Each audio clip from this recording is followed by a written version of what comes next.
Government. I love how well they manage all of the money that they steal from us, and no matter how much they steal, it's just never enough because they cannot manage any money whatsoever. Because we're actually at the point when taxation's higher than ever that 1 in 10 county councils face effective bankruptcy.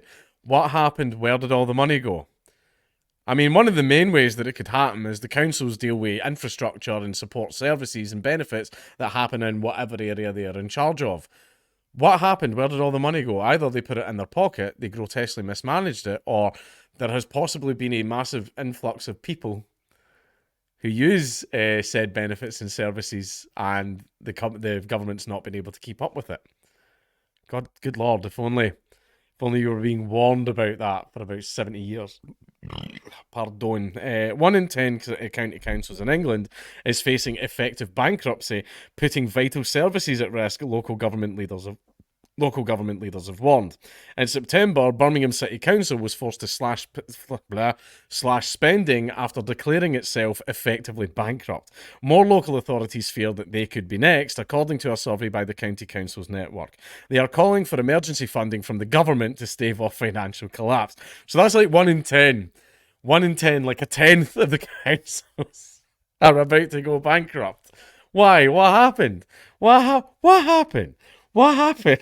Is it because your government and most of the money gets put into rich people's pockets instead of going towards the people?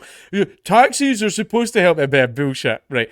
Taxis are when you pay 20 quid to receive 2 quid worth of service, right? That's the way taxis work.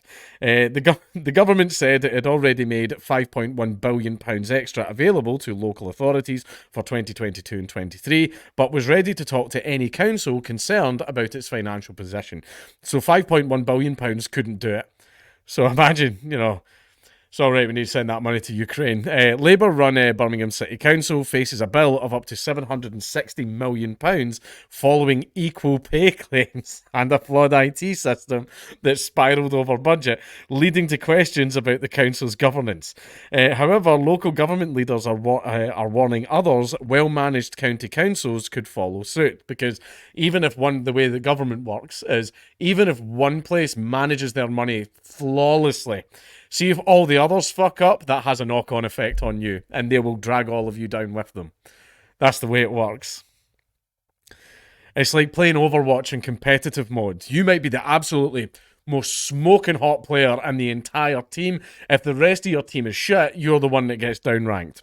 So even though you did well, other people dragged you down, which is why I don't play the competitive mode on Overwatch. However, local government leader, or at least I haven't in a good number of years, because Overwatch 2 came out and it was just fucking terrible. However, local government leaders are warning other well-managed county councils could follow suit. I've just read that. That's what I get for going on in tangents. As well as increasing funding, councils are calling for longer-term budget settlements to allow them to plan their finances.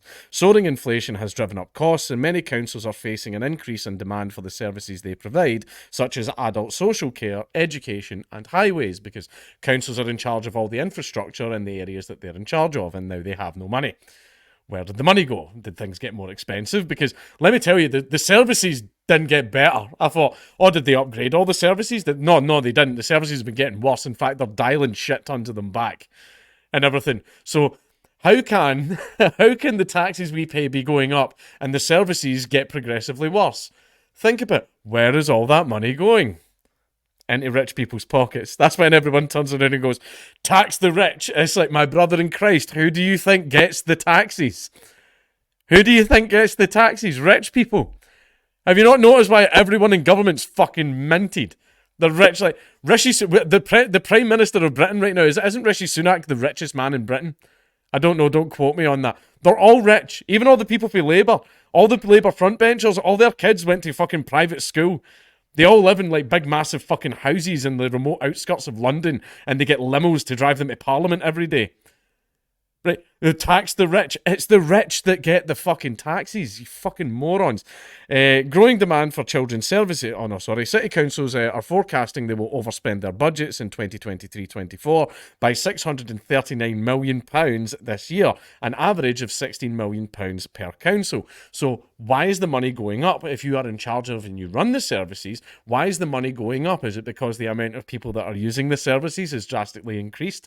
People who have only just freshly arrived into the country and haven't actually contributed into the same tax pot that everyone else is drawn from. This is one thing that leftists need to understand, right? Welfare state, open borders. You can have one or the other. You can have one or the other. You cannot have both. Both cannot in any way coincide. They cannot coexist. They can't. You can have one or the other. However, you're trying to have both and you're making the government collapse as a result of it, which, hey, fucking keep it up, boys. Wait, but you know what I mean. Growing demand for children's services, including care placements for vulnerable children in foster care, accounts for almost half of the projected overspend. And we talk a lot about pattern recognition here, by the way. I've got a feeling that children's services are going to be the first to go, which means that a lot of children are going to be left out there on their own with no adult supervision, nobody to actually care for them. And I've got a feeling that a lot of these children are going to go missing. Maybe not. I hope not. Like, I fucking hope not. But, that's just a little tinfoil hat thing from me.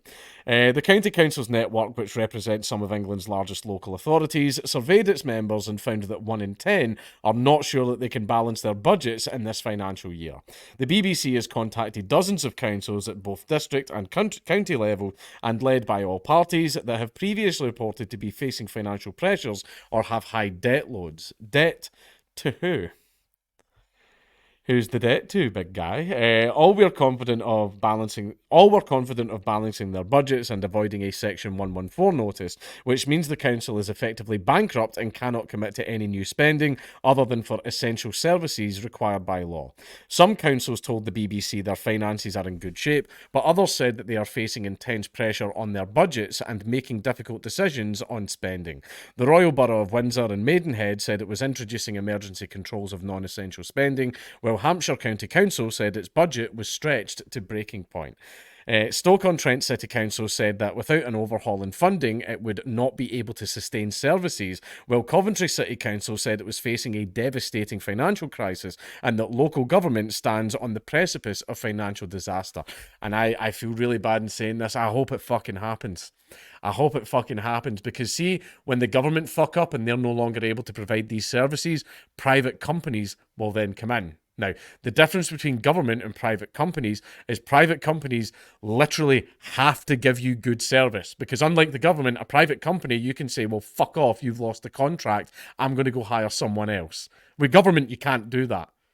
It'd be amazing if you fucking could, but you can't do that, unfortunately. So I would like the private companies to come in because then it is their job to deliver good service, actually be competitive, offer fair prices, yada, yada, yada, right? Because they have competition. They're like, shit, we need to beat our competitors. We actually need to be a good company and provide good services. Whereas the government are like, oh, bin pickup? Who are you going to get? Oh, that's right. No one. We're the only people that are allowed to do that, Rhodes. We're the only people that are allowed to do that. Like those people, right? So that's why I hope it happens. I'm being serious. I hope it happens and I hope the private companies step in. And what's going to happen is when the private companies actually have to give you good service because they have so much competition as compared to governments, people are going to go, wow, this is actually a lot better. Things are so much nicer. And then everyone's going to start reading Hopper and then we're going to dissolve the government. Everyone's going to be able to declare their own micronations all over the place. We're going to fucking send them back. Like, it's going to be... It'll be great. It'll be grand. It'll be wonderful. Barry Lewis, Vice Chairman of the County Councils Network, said that last year the Chancellor stepped in with much needed additional resources for adult social care. We now need the same priority to be given to vulnerable children, providing emergency funding this year and the next. He said Birmingham's recent financial difficulties, which led to it issuing a Section 114 notice, were undoubtedly made worse by the Council's performance and governance. I mean, yeah, at least you're being honest. But he added, unless we act now, this analysis shows that other well-managed councils are running out of road to prevent insolvency. The organisation said its members, which cover almost 27 million people in England, had already identified more than £2 billion of challenging spending cuts over the next 3 years.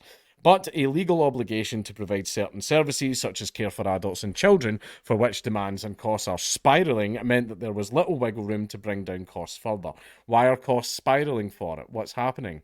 What happened to make the costs go up? Because people here aren't having more children. Where are all the children coming from? Where are all the children going, more importantly? The survey of its 41 members found that 1 in 10 were not sure if they could balance the books this financial year, with that number rising to 6 in 10 in 2 years' time. Councils have been raising concern about financial pressures for some time, but across the sector there are increasing warnings that the system is becoming unsustainable. Good.